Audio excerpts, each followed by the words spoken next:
दोस्तों बहुत बड़ी डेवलपमेंट ये है। पहलगाम हमले के बाद पाकिस्तान को खुलकर समर्थन देने वाले चीन का तगड़ा इलाज शुरू हो गया है। पीएम मोदी ने चीन पर अपने हमले की रफ्तार और धार को तेज कर दिया है। जब से मुझे तुम्हारी मुसीबत का इल्म हुआ, मैंने अल्लाह के सामने कसम खाई कि जब तक तुम्हें इंसाफ नहीं मिल जाता मेरे ऊपर रोटी हराम है। उस वक्त से अब तक मैंने ना कुछ खाया था और ना ही पानी पिया। पीएम मोदी ने ऐसा दांव खेला है कि ताइवान समेत चीन के कब्जे वाले तिब्बत और शिनजियांग प्रांत में तहलका मच गया है। पीएम मोदी ने चीन की उस नस पर हमला किया है जिसमें सबसे ज्यादा खून बहता है। इंपॉर्टेंट चीज क्या है? क्या इंडिया ने स्नब किया है? क्या नरेंद्र मोदी ने रिजेक्ट किया है? ये बेसिकली सिग्नलिंग है। ये सिग्नलिंग है। अब जरा अगली बात सुनिएगा। और मजे की बात देखिए कि पीएम मोदी के हमले के बाद इस बुजुर्ग महिला ने चीन में हड़कंप मचा दिया है। और ये एक बहुत बहुत बहुत बड़ी डेवलपमेंट है। चीन में जबरदस्त बगावत की चिंगारी फूट पड़ी है। चीन में ठीक वही बगावत शुरू हो गई है जो बलूचिस्तान में अपने चरम पर है। भारत के तेवर देख के पाकिस्तान ने अपना फैसला बदल लिया। जंग से पहले ही पाकिस्तान ने एक अटल फैसला किया था और इस फैसले का ऐलान भी किया था। वो फैसला यह था कि अगर हमारे दरियाओं में पानी नहीं बहेगा तो फिर यहां पे हिंदुस्तान का खून बहेगा, बल्कि हर हिंदुस्तानी का खून बहेगा। लेकिन अब हमने अपना इरादा बदल दिया। बट मोदी साहब पॉपुलर आदमी हैं, वो जो मर्जी करें वो ही जिंदगी का और सियासत का कानून बन जाता है। ये मोदी साहब। पीएम मोदी ने अब खुलकर तिब्बत वाली रणनीति पर काम करना शुरू कर दिया है। लेकिन दिलचस्प बात यह है कि पीएम मोदी के तिब्बत वाले दांव का असर तिब्बत समेत शिनजियांग और ताइवान तक देखने को मिला है। तो पहला मेरा सवाल तीनों से यही है कि चूंकि इस वक्त हर जगह पर बहस यही पाकिस्तान इंडिया तनाजुर में कि जो हुआ वो तो हुआ और अल्लाह ने बड़ा सुरखरू किया अल्हम्दुलिल्लाह। लेकिन एक डिबेट जनरेट हो रही है बार बार और अब काफी पहले से ज्यादा लोगों ने कहना शुरू कर दिया कि देयर आर चांसेस कि ऐसा कुछ दोबारा हो इंडिया की तरफ से। उनके chief of defence Anil Chauhan साहब ने कहा था कि हमने कम बैक किया और फिर टैक्टिक सर्वाइव किया और हमने 10 तारीख को बड़ी जबरदस्त परफॉर्मेंस दिखाई। दरअसल चीन तिब्बत के जिन आध्यात्मिक नेता दलाई लामा को अपना सबसे बड़ा कांटा मानता है, उन्हीं दलाई लामा के 90वें जन्मदिन पर पीएम मोदी ने बधाई देकर एक बहुत बड़ा दांव खेल दिया है। पाकिस्तान और भारत के ताल्लुकात के हवाले से आप क्या समझते हैं? कुछ ब्रेक थ्रू हो सकता है, कोई डायलॉग, कोई अच्छी मुस्बत बात हो सकती है, या बस यही एक दूसरे के ऊपर दहशतगर्दी के इल्जामात और खासतौर पे हमारी तरफ दहशतगर्द भेजना और फिर उसके अलावा बलूचिस्तान में और दीगर इलाकों में धमाके करवाना, मतलब ये पॉलिसी ही चलती रहेगी नेबर्स की, या आपको लगता है कुछ सैनिटी भी प्रिवेल करेगी इन दिस 21st सेंचुरी? जब तक मोदी है जैस्मिन कुछ नहीं होने वाला है। जब तक मोदी है सिर्फ बदतर होने वाला है। और ये रुकेगा नहीं। ये तो ही इज स्वॉन। ये जब बांग्लादेश गया था इसने तो खुद उधर माना है कि ये मुफ्ती बाहिनी जो बांग्लादेशी कह रहे थे हमारे लोग थे और उन्होंने पाकिस्तान फौज के खिलाफ लड़ा, ये मुफ्ती बाहिनी कोई नहीं था। ये थे आरएसएस के ट्रेंड कार्डर्स जो हिंदुस्तान और यूपी से भेजे गए थे। ये खुद एडमिट किया है जाके और कहने लगा है हमारा तो काम आधा काम हुआ है, अब पाकिस्तान को करना है। बार बार ये कह चुका है और ये करेगा। अब देखेंगे ये जेनोफोबिक है ये आदमी, ये होमोफोबिक भी है मगर जेमोफोबिक भी है। ये पाकिस्तान का दुश्मन है। हमें कभी नहीं समझना चाहिए कि इस आदमी से एनी पीस को प्रोसेस शुरू होगा। हाँ, राहुल गांधी आए, बेशक राहुल गांधी आए और मुसलमानों के साथ जो इनकी रवायत है जो वो ठीक करे।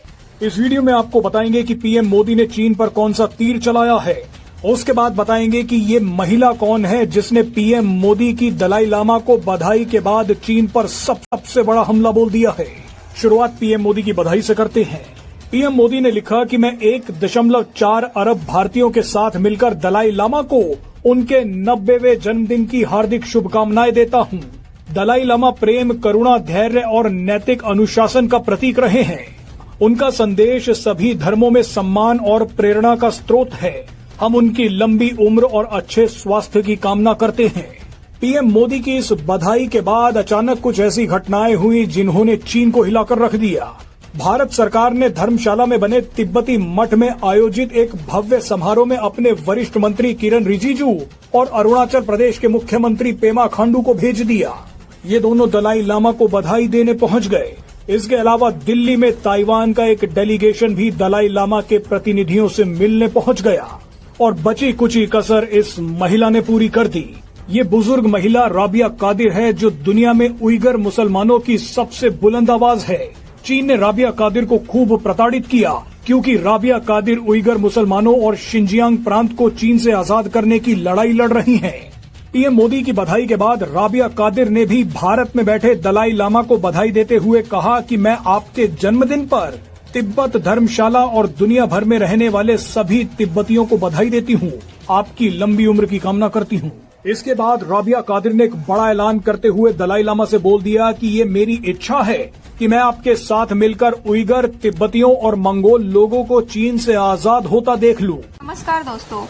तो दोस्तों, तिब्बत वाला मामला हम सबके सामने है, जिस पर भारत और चीन के बीच एक विवाद छिड़ चुका है। सब जानते हैं कि दलाई लामा का अभी बर्थडे था, जिस पर पीएम मोदी ने उनको बधाई दिया। साथ ही जो चीनी महिला है वो भी पीएम मोदी को बात को सपोर्ट करते हुए उन्होंने कहा कि आपके जन्मदिन पर बधाई देती हूँ और बहुत सारे ऐसे प्रांत हैं जिसको चीन से आजाद करवाने के लिए मैं पूरी कोशिश कर रही हूँ और लगातार कोशिश करती रहूंगी। दूसरी तरफ दोस्तों, चीन का कहना है कि दलाई लामा जो होंगे वो चाइना के होंगे। चाइना से मंजूरी लिए बिना वहाँ पर नए दलाई लामा नहीं बनाए जा सकते। और इधर तिब्बत के लोगों का कहना है कि नहीं, इसमें चाइना हस्तक्षेप नहीं कर सकता।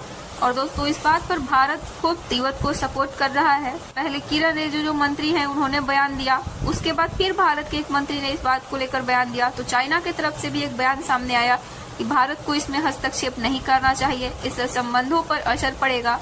चीन की विदेश मंत्रालय की प्रवक्ता ने कहा था। लेकिन दोस्तों, इन सब के बावजूद भारत लगातार तिब्बत को सपोर्ट कर रहा है। दलाई लामा का उत्तराधिकारी भारत चाहता है कि भारत से और तिब्बत के जो दलाई लामा है, का मानना है कि उनके पसंद का होना चाहिए जिसको वो चूज कर। लेकिन चाइना चाहता है कि चाइना के संसद से पास हो, चाइना की मंजूरी ली जाए, और इस बात पर तिब्बत दोस्तों राजी नहीं है। तो विवाद इस बात पर छिड़ी हुई है। वीडियो अच्छी तो लाइक और शेयर कीजिए और चैनल को भी सब्सक्राइब कीजिए। इन 6 सालों में इसने यही काम किया है। वो उस इंतकाम को लेकर बैठा हुआ था कि मैंने पुलवामा का इंतकाम लेना है। इसने राफेल भी हासिल कर लिए, एयरक्राफ्ट कैरियर भी ले लिए, $100 अरब का रिवायती असलहा खरीदा। उसने बहुत बड़े पैमाने पर जंगी तैयारियां की, वॉर डॉक्ट्रिन्स पूरी रीडिफाइन की, इंटीग्रेटेड बैटल ग्रुप से लेकर थिएटर कमांड्स तक बनाई, पूरी नई वॉर स्ट्रेटजी बनाई। पिछले 2 साल से मुसलसल जंगी हालत में एक्सरसाइजेस कर रहा है, समुंदर से लेकर गिलगित बल्तिस्तान तक।